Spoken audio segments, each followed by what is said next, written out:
semuanya, assalamualaikum. Kita ketemu lagi dengan Lani Suryani.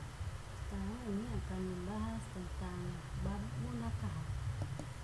Tentunya semua manusia ingin menyempurnakan separuh imannya dengan pernikahan.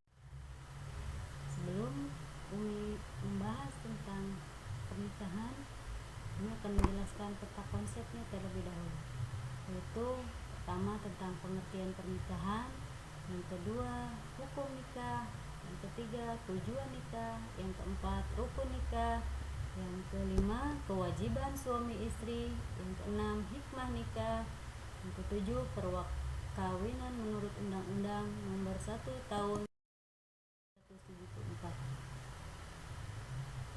Di dalam pernikahan tentunya Allah menyuruh hambanya untuk menikah, karena nikah merupakan sunnah Nabi Muhammad. Di dalam Quran surat Ar-Rum juga dijelaskan di dalam ayat 21, Bismillahirrahmanirrahim. Wa min ayati ana khalaqalakum min anfusikum azwajan litaskunu ilaiha wa ja'ala bainakum mawaddatan wa rahmah. Inna fi dzalika laayatin liqaumin yatafakkarun. Itu dalil tentang pernikahan. Lalu dalam pernikahan, ketentuan hukum Islam tentang pernikahannya Allah pengertian munakahat berarti pernikahan atau perkawinan. Dalam istilah syariat, nikah berarti dalam Quran surat Ar-Rum atau perjanjian untuk mengikatkan diri antara seorang laki-laki dan seorang perempuan serta menghalalkan hubungan kelamin antara keduanya dengan dasar sukarela dan persetujuan bersama demi terwujudnya keluarga yang bahagia yang diridhoi oleh Allah Subhanahu wa Ta'ala. Dalam hadis diriwayatkan oleh Imam Bukhari dan Muslim dari Anas bin Malik radhiyallahu anhu, saya sholat, tidur, berpuasa, makan dan menikahi wanita. Barang siapa yang tidak suka dengan perbuatan sunnahku, maka dia bukanlah dari golongan. Hukum nikah dalam pernikahan. Yang pertama sunnah. Hukum nikah dikatakan sunnah bagi yang ingin menikah, mampu menikah dan mampu pula mengendalikan diri dari perzinahan walaupun tidak segera menikah. Quran surat hukum nikah yang kedua dikatakan wajib bagi yang ingin menikah, mampu menikah dan ia khawatir berbuat zina jika tidak segera menikah. Hukum nikah yang ketiga dikatakan makruh bagi yang ingin menikah tetapi belum mampu memberi nafkah terhadap istri dan anaknya. Hukum nikah yang keempat dikatakan haram bagi yang ingin menikah dengan maksud menyakiti wanita yang akan dinikahinya.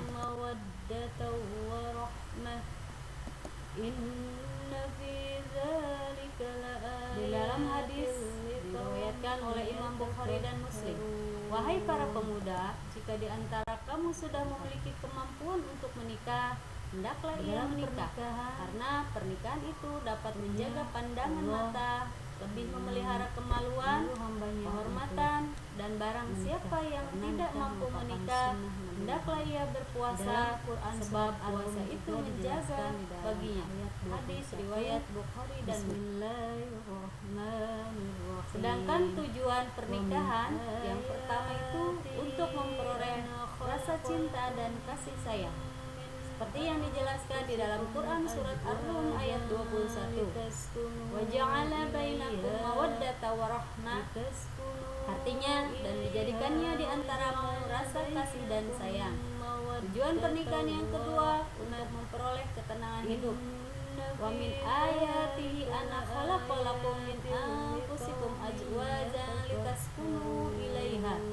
Quran surat Ar-Rum ayat 21 yang artinya Dan di antara tanda-tanda kekuasaannya ialah Dia menciptakan untukmu istri-istri dari jenismu sendiri, supaya kamu cenderung dan merasa tentram kepadanya.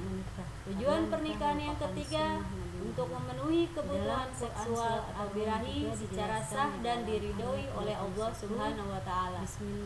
Tujuan pernikahan yang keempat untuk memperoleh keturunan yang sah dalam masyarakat. Yang kelima, untuk mewujudkan keluarga bahagia dunia dan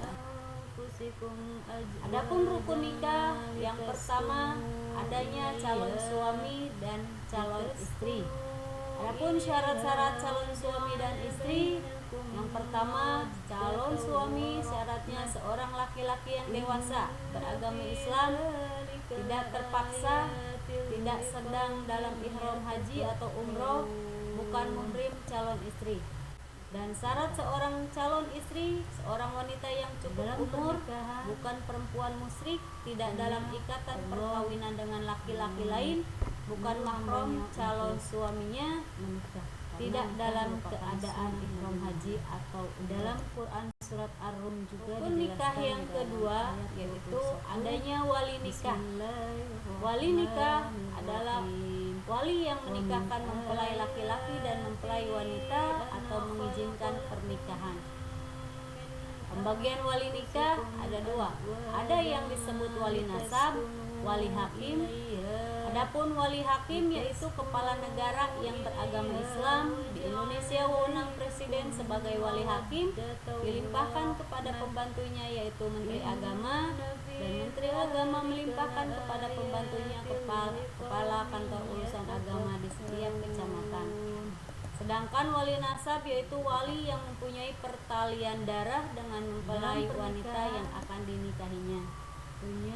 Syarat-syarat seorang wali nikah, yang pertama jelas beragama Islam, laki-laki, balik dan berakal, merdeka dan bukan hamba sahaya, bersifat adil, tidak sedang ihram haji atau umroh.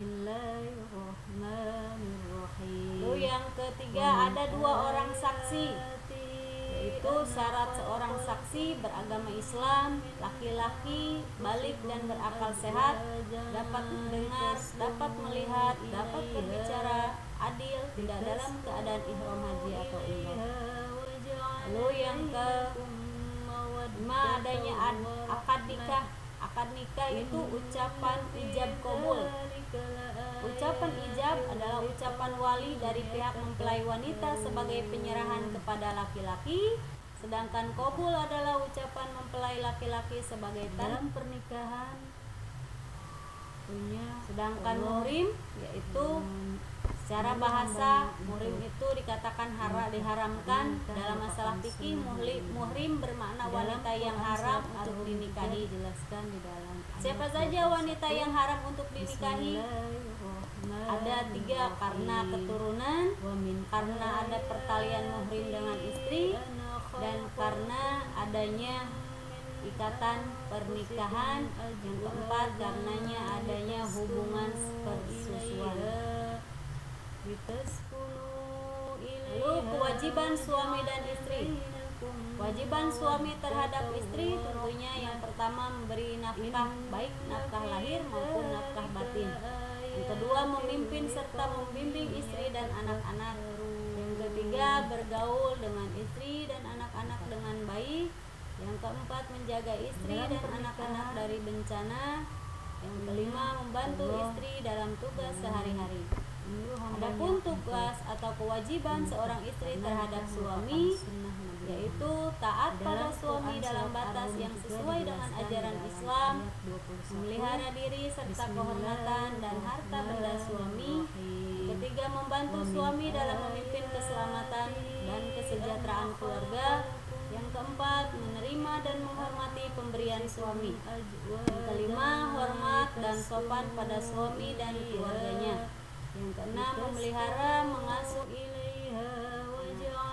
Adapun hikmah pernikahan yaitu pernikahan merupakan cara yang benar, baik dan diridhoi oleh Allah Subhanahu wa Ta'ala untuk memperoleh anak serta mengembangkan keturunan yang sah. Yang kedua, melalui pernikahan suami istri dapat memupuk rasa tanggung jawab baginya dalam rangka memelihara, mengasuh dan mendidik anak-anaknya. Yang ketiga, menjalin hubungan silaturahmi antara keluarga suami dan keluarga sunnah Nabi Muhammad.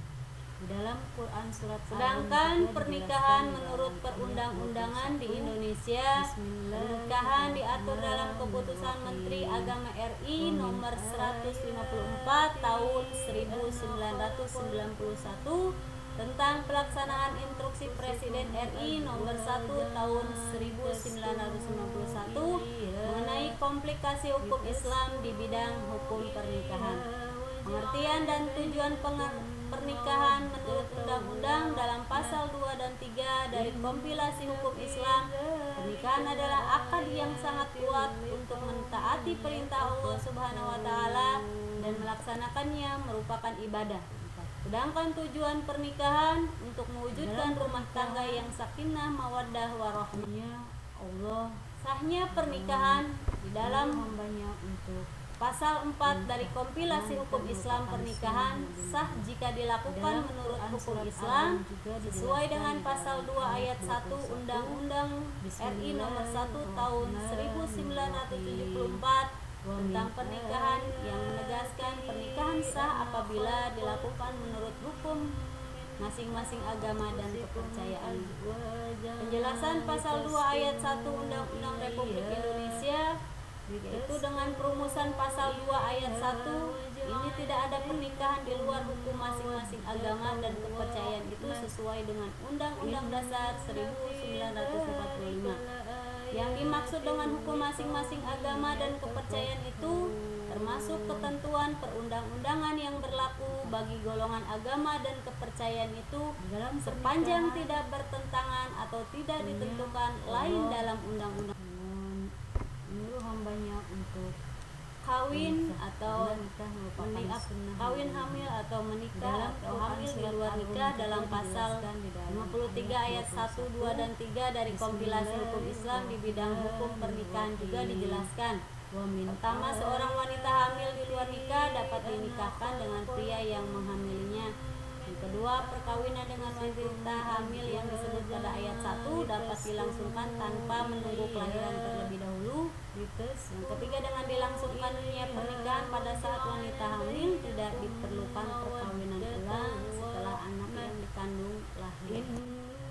Demikian penjelasan tentang materi bab munakahat, mudah-mudahan bermanfaat untuk semuanya. Wabillahi taufiq wal hidayah. Wassalamualaikum warahmatullahi wabarakatuh.